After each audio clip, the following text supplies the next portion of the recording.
নমস্কাৰ সকলোকে আমাৰ অন্য এটা ভিডিঅ'লৈ স্বাগতম জনালো মই হৈছো পবিত্ৰ বৰা আৰু আপোনালোকে চাই আছে ষ্টাডি উইথ পবিত্ৰ আজিৰ ভিডিঅ'টোত আমি আসাম জিকেৰ গ্ৰেড 3 আৰু গ্ৰেড 4 ৰ কিছুমান ইম্পৰ্টেন্ট কোৱেশ্চন লৈ আহিছো গতিকে সকলোৱে ভিডিঅ'টো শেষলৈকে চাব বুলি আশা কৰিলো যি সকলে আমাৰ চেনেলটো আজি প্ৰথম চাইছে হেকলে চেনেলটো সাবস্ক্ৰাইব কৰি বন্ধু বান্ধৱীৰ সৈতে শেয়াৰ কৰি দিবা তেন্তে বেছি দেৰি নকৰি কোৱেশ্চন সমূহৰ মাজলৈ যাব বিচাৰিছো আজিৰ প্ৰথম কোৱেশ্চনটো তোমালোকৰ বাবে ৰখা হৈছে ইয়াৰ উত্তৰটো কি হয় সকলোৱে কমেন্ট কৰি জনাব ইয়াৰ প্ৰশ্নটো হৈছে অসমৰ কোন জিলাত সৈনিক স্কুল অৱস্থিত অসমৰ কোনখন জিলাত সৈনিক স্কুল অৱস্থিত আছে ইয়াত যিকেইটা অপচন দিছে সেইকেইটাৰ ভিতৰত কোনটো হয় সকলোৱে কমেন্ট কৰি জনাব এতিয়া ইয়াৰ পিছৰ কোৱেশ্চনটোলৈ ইয়াৰ পিছৰ কোৱেশ্চনটো সুধিছে প্ৰথম অসমীয়া শিশু চলচ্চিত্ৰখনৰ নাম কি প্ৰথম অসমীয়া শিশু চলচ্চিত্ৰখনৰ নাম কি সুধিছে ইয়াত যিকেইটা অপচন দিছে সেইকেইটাৰ ভিতৰত শুদ্ধ উত্তৰটো হৈছে অপচন সি অবুজ বেদনা অবুজ বেদনা হৈছে প্ৰথম অসমীয়া শিশু চলচ্চিত্ৰ অবুজ বেদনাখন মুক্তি পাইছিল 1993 চনত হেতু সকলোৱে মনত ৰাখিব আৰু ইয়াৰ এখন পৰিচালনা কৰিছিল গুণহিন্ধু হাজৰিকাই অবুজ বেদনা সিনেমাখন চলচ্চিত্ৰখন পৰিচালনা কৰিছিল আৰু এখন মুক্তি পাইছিল 1993 চনত এতিয়া ইয়াৰ পিছৰ কোৱেশ্চনটোলৈ ইয়াৰ পিছৰ কোৱেশ্চনটো সুধিছে উপন্যাস সম্ৰাট বুলি কাক কোৱা হয় উপন্যাস সম্ৰাট বুলি কাক কোৱা হয় সুধিছে ইয়াত যিকেইটা অপচন দিছে সেইকেইটাৰ ভিতৰত শুদ্ধ উত্তৰটো হৈছে অপচন এ ৰজনীকান্ত বৰদলৈক উপন্যাস সম্ৰাট বুলি কোৱা হয় সকলোৱে মনত ৰাখিব এইটো কোৱেশ্চন আহি থকা দেখা যায় এতিয়া ইয়াৰ পিছৰ কোৱেশ্চনটোলৈ ইয়াৰ পিছৰ কোৱেশ্চনটো সুধিছে অসমৰ জাপি শিল্পৰ বাবে কোনখন জিলা বিখ্যাত অসমৰ জাপি শিল্পৰ বাবে কোনখন জিলাক জনা যায় সুধিছে ইয়াত যিকেইটা অপচন দিছে সেইকেইটাৰ ভিতৰত শুদ্ধ উত্তৰটো হৈছে অপচন ডি নলবাৰী জাপি শিল্পৰ বাবে বিখ্যাত এতিয়া ইয়াৰ পিছৰ কোৱেশ্চনটোলৈ ইয়াৰ পিছৰ কোৱেশ্চনটো সুধিছে মাউণ্ট এভাৰেষ্ট আৰোহণ কৰা প্ৰথম অসমীয়া কোন মাউণ্ট এভাৰেষ্ট আৰোহণ কৰা প্ৰথমজন অসমীয়া কোন সুধিছে ইয়াত যিকেইটা অপচন দিছে সেইকেইটাৰ ভিতৰত শুদ্ধ উত্তৰটো হৈছে অপচন বি অপচন বি তৰুণ শইকীয়া হৈছে মাউণ্ট এভাৰেষ্ট আৰোহণ কৰা প্ৰথমজন অসমীয়া এতিয়া তাৰ পিছৰ কোৱেশ্চনটোলৈ তাৰ পিছৰ কোৱেশ্চনটো সুধিছে গিবন বন্যপ্ৰাণী অভয়াৰণ্য ক'ত অৱস্থিত গিবন বন্যপ্ৰাণী অভয়াৰণ্য কোনখন জিলাত অৱস্থিত সুধিছে ইয়াত যিকেইটা অপচন দিছে সেইকেইটাৰ ভিতৰত শুদ্ধ উত্তৰটো হৈছে অপচন এ যোৰহাট জিলাত গিবন অভয়াৰণ্য অৱস্থিত এতিয়া ইয়াৰ পিছৰ কোৱেশ্চনটোলৈ ইয়াৰ পিছৰ কোৱেশ্চনটো সুধিছে নামেৰি বন্যপ্ৰাণী অভয়াৰণ্য কোনখন জিলাত অৱস্থিত নামেৰি বন্যপ্ৰাণী অভয়াৰণ্যখন কোনখন জিলাত অৱস্থিত সুধিছে ইয়াত যিকেইটা অপচন দিছে সেইকেইটাৰ ভিতৰত শুদ্ধ উত্তৰটো হৈছে অপচন বি শোণিতপুৰ জিলাত নামেৰি বন্যপ্ৰাণী অভয়াৰণ্যখন অৱস্থিত এতিয়া ইয়াৰ পিছৰ কোৱেশ্চনটোলৈ ইয়াৰ পিছৰ কোৱেশ্চনটো সুধিছে অসমত অভিৰুচি ক্ৰীড়া দিৱস কাৰ জন্মদিনত পালন কৰা হয় অসমত অভিৰুচি ক্ৰীড়া দিৱস কাৰ জন্মদিনত পালন কৰা হয় সুধিছে ইয়াত যিকেইটা অপচন দিছে সেইকেইটাৰ ভিতৰত শুদ্ধ উত্তৰটো হৈছে অপচন সি ভোগেশ্বৰ বৰুৱাৰ জন্মদিনত অসমত অভিৰুচি ক্ৰীড়া দিৱস পালন কৰা হয় সকলোৱে কমেন্ট কৰি জনাব অভিৰুচি ক্ৰীড়া দিৱস কোন তাৰিখে পালন কৰা হয় সকলোৱে কমেন্ট কৰি দিব বুলি জনাব বুলি আশা কৰিলো এতিয়া ইয়াৰ পিছৰ কোৱেশ্চনটোলৈ ইয়াৰ পিছৰ কোৱেশ্চনটো সুধিছে আহোম ৰাজ্যৰ শেষ ৰজা কোন আছিল সুধিছে ইয়াত যিকেইটা অপচন দিছে সেইকেইটাৰ ভিতৰত শুদ্ধ উত্তৰটো হৈছে অপচন বি পুৰন্দৰ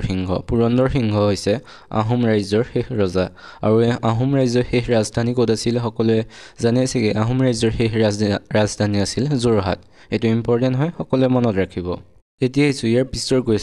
পিছৰ কোৱেশ্চনটো সুধিছে কেতিয়া অসমত প্ৰথম ৰেল সেৱা প্ৰৱৰ্তন কৰা হৈছিল সুধিছে ইয়াত যিকেইটা অপচন দিছে সেইকেইটাৰ ভিতৰত শুদ্ধ উত্তৰটো হৈছে অপচন সি 1882 চনত অসমত প্ৰথম ৰেল সেৱা প্ৰৱৰ্তন কৰা হৈছিল এতিয়া ইয়াৰ পিছৰ কোৱেশ্চনটোলৈ ইয়াৰ পিছৰ কোৱেশ্চনটো সুধিছে অসম বিধানসভাৰ প্ৰথম অধ্যক্ষ কোন আছিল সুধিছে ইয়াত যিকেইটা অপচন দিছে সেইকেইটাৰ ভিতৰত শুদ্ধ উত্তৰটো হৈছে অপচন এ বসন্ত দাস হৈছে অসম বিধানসভাৰ প্ৰথমজন অধ্যক্ষ এতিয়া ইয়াৰ পিছৰ কোৱেশ্চনটোলৈ ইয়াৰ পিছৰ কোৱেশ্চনটো সুধিছে কোন চনত অসমীয়া ভাষাটোৱে ৰাজ্যিক ভাষা ৰূপে স্বীকৃতি লাভ কৰিছিল সুধিছে ইয়াত যিকেইটা অপচন দিছে সেইকেইটাৰ ভিতৰত শুদ্ধ উত্তৰটো হৈছে অপচন সি 1961 চনত অসমীয়া ভাষাটোৱে ৰাজ্যিক ভাষা ৰূপে স্বীকৃতি পাইছিল আপোনালোকে ভিডিঅটো চাই কেনেকুৱা পাইছে সকলোৱে কমেন্ট কৰি জনাব যিসকলে চেনেলটো ভাল পাইছে সকলোৱে চেনেলটো সাবস্ক্ৰাইব কৰি লাইক কৰি বন্ধু বান্ধৱীৰ সৈতে শ্বেয়াৰ কৰি দিব নাপাহৰিব এতিয়া আছো ইয়াৰ পিছৰ কুৱেশ্যনটোলৈ ইয়াৰ পিছৰ কুৱেশ্যনটো সুধিছে আহোম আৰু মোগলসকলৰ শেষ ৰণখন কোন চনত হৈছিল আহোম আৰু মোগলসকলৰ শেষ ৰণখন কোন চনত হৈছিল সুধিছে ইয়াত যিকেইটা অপশ্যন দিছে সেইকেইটাৰ ভিতৰত শুদ্ধ উত্তৰ হৈছে 1682 চনত 1682 চনত আহোম আৰু মোগলসকলৰ মাজত শেষ ৰণখন হৈছিল আৰু এই ৰণখন কি বুলি কোৱা হয় সকলোৱে কমেণ্ট কৰি জনাব বুলি আশা কৰিলোঁ এতিয়া আছো ইয়াৰ পিছৰ কুৱেশ্যনটোলৈ তাৰ পিছৰ কুৱেশ্যনটো সুধিছে অসহযোগ আন্দোলন কোন চনত হৈছিল অসহযোগ আন্দোলন কোন চনত হৈছিল সুধিছে ইয়াত যিকেইটা অপশ্যন দিছে সেইকেইটাৰ ভিতৰত শুদ্ধ উত্তৰটো হৈছে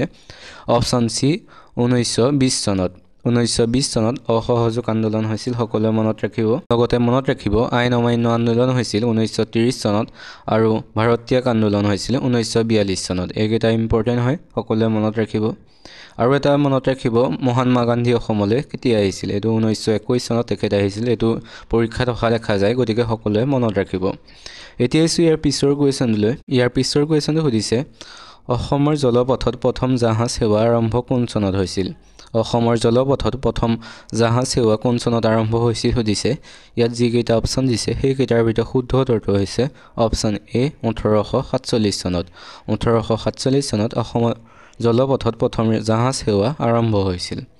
এতিয়া আছো তাৰ পিছৰ কুৱেশ্যনটোলৈ তাৰ পিছৰ কুৱেশ্যনটো সুধিছে জয়দৌল জয়সাগৰ পুখুৰী আৰু ৰং মহল কোনজন আহোম স্বৰ্গদেৱে নিৰ্মাণ কৰিছিল জয়দৌল জয়সাগৰ পুখুৰী আৰু ৰং মহল কোনজন আহোম স্বৰ্গদেৱে নিৰ্মাণ কৰিছিল সুধিছে ইয়াত যিকেইটা অপশ্যন দিছে সেইকেইটাৰ ভিতৰত শুদ্ধ উত্তৰটো হৈছে অপশ্যন এ ৰুদ্ৰসিংহই জয়দৌল জয়সাগৰ পুখুৰী আৰু ৰং মহল নিৰ্মাণ কৰিছিল এতিয়া আছো ইয়াৰ পিছৰ কুৱেশ্যনটোলৈ ইয়াৰ পিছৰ কুৱেশ্যনটো সুধিছে অসমৰ প্ৰথম ৰাজ্যপাল কোন আছিল অসমৰ প্ৰথমজন ৰাজ্যপাল কোন আছিল সুধিছে ইয়াত যিকেইটা অপশ্যন দিছে সেইকেইটাৰ ভিতৰত শুদ্ধ উত্তৰটো হৈছে অপশ্যন ডি আকবৰ হাইদৰি হৈছে অসমৰ প্ৰথমজন ৰাজ্যপাল এতিয়া আছো ইয়াৰ পিছৰ কুৱেশ্যনটোলৈ তাৰ পিছৰ কুৱেশ্যন সুধিছে অসমৰ ৰাজ্যিক বৃক্ষ কি অসমৰ ৰাজ্যিক বৃক্ষ কি সুধিছে ইয়াত যিকেইটা অপশ্যন দিছে সেইকেইটাৰ ভিতৰত শুদ্ধ উত্তৰটো হৈছে অপশ্যন সি হুলং গছ হৈছে অসমৰ ৰাজ্যিক বৃক্ষ এতিয়া আছো তাৰ পিছৰ কুৱেশ্যনটোলৈ তাৰ পিছৰ কুৱেশ্যন সুধিছে বংগ বিভাজন কোন চনত হৈছিল বংগ বিভাজন কোন চনত হৈছিল সুধিছে ইয়াত যিকেইটা অপশ্যন দিছে সেইকেইটাৰ ভিতৰত শুদ্ধ উত্তৰটো হৈছে অপশ্যন বি 1905 চনত বংগ বিভাজন হৈছিল লগতে মনত ৰাখিব বংগ বিভাজনৰ সময়ত ব্ৰিটিছ ভাইছৰয় আছিল লৰ্ড কাৰ্জন এটো কুৱেশ্যন অহা দেখা যায় বংগ বিভাজনৰ সময়ত ব্ৰিটিছ ভাইছৰয় কোন আছিল গতিকে ইয়াৰ উত্তৰ হ'ব লৰ্ড কাৰ্জন এতিয়া আছো আজিৰ শেষৰ কুৱেশ্যনটোলৈ আজিৰ শেষৰ কুৱেশ্যনটো সুধিছে নামদফা ৰাষ্ট্ৰীয় উদ্যান ক'ত অৱস্থিত নামদফা ৰাষ্ট্ৰীয় উদ্যান ক'ত অৱস্থিত সুধিছে ইয়াত যিকেইটা অপশ্যন দিছে সেইকেইটাৰ ভিতৰত শুদ্ধ উত্তৰটো হৈছে অপশ্যন এ অৰুণাচল প্ৰদেশত নামদফা ৰাষ্ট্ৰীয় উদ্যানখন অৱস্থিত এইটো কুৱেশ্যন যোৱাবাৰ অহা দেখা গৈছিল গতিকে এডিআৰিত গতিকে সকলোৱে মনত ৰাখিব বুলি আশা কৰিলোঁ এনেকুৱা কুৱেশ্যনবোৰ ৰাষ্ট্ৰীয় উদ্যান ক'ত অৱস্থিত অহা দেখা যায় গতিকে এনেকুৱা যদি ভিডিঅ' লাগে সকলোৱে কমেণ্ট কৰি জনাব ৰাষ্ট্ৰীয় উদ্যান অভয়াৰণ্যসমূহৰ ওপৰত ভিডিঅ' এটা অনাৰ চেষ্টা কৰিম আজিৰ ভিডিঅ'টো চাই কেনেকুৱা পালে সকলোৱে কমেণ্ট কৰি জনাব যিসকলে ভাল পালে সেইসকলে চেনেলটো ছাবস্ক্ৰাইব কৰিব লাইক কৰি বন্ধু বান্ধৱীৰ সৈতে শ্বেয়াৰ কৰি দিব নাপাহৰিব আজিলৈ ভিডিঅ'টো ইমানেই ধন্যবাদ